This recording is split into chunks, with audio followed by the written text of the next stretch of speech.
The Twinkle project. This is the continuation of the previous video. Fireballs over New Mexico.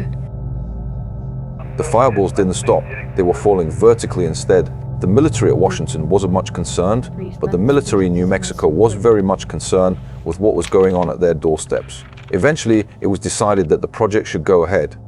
The project intended to photograph the objects, whatever they were, with 2 or 3 cameras at once in order to triangulate the objects and obtain a proper speed and altitude measure. Thereby, scientists could bear a proper evaluation on it. The project achieved a grant of US $20,000 for half a year. There would be a 24-hour watch at a location to be decided. One post was set at Holloman AFB, a base that became legendary at a later date, but for now they had many sightings of the greenballs. Bruce Maccabee found on released documents from the Twinkle project some very interesting double talk perpetrated by the heads of the project. Dr. Louis Zaltzman, the director of Project Twinkle, stated that the research was a failure. No information was gained. To start with, they put a camera in Vore, which is in the cross path of Holloman, Los Alamos, and Sandia, but they had no luck there whatsoever.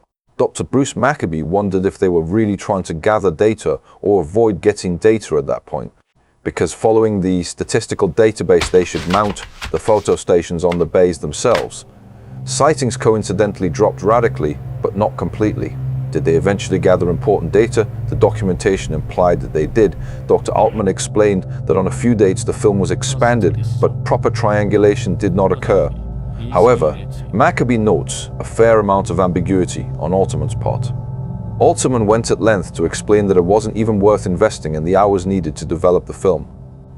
He said with the assurance that these records did not contain significant material. According to Altman, no provisions are contained in the contact and no information was gained.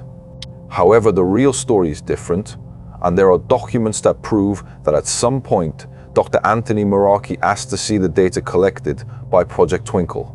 Here, we cut directly to the data gathered.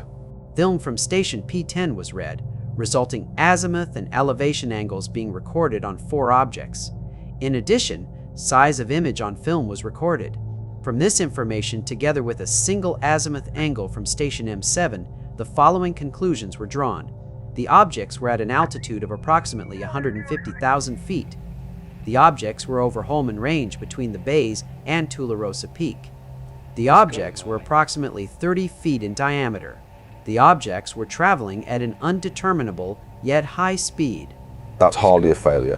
Which device known to humankind could travel at fast speed with a body of 30 feet in diameter at 150,000 feet in altitude? As far as I know, none. To date, Ruppel also contacted Project Twinkle and asked for the findings. The Major's report was what I had expected.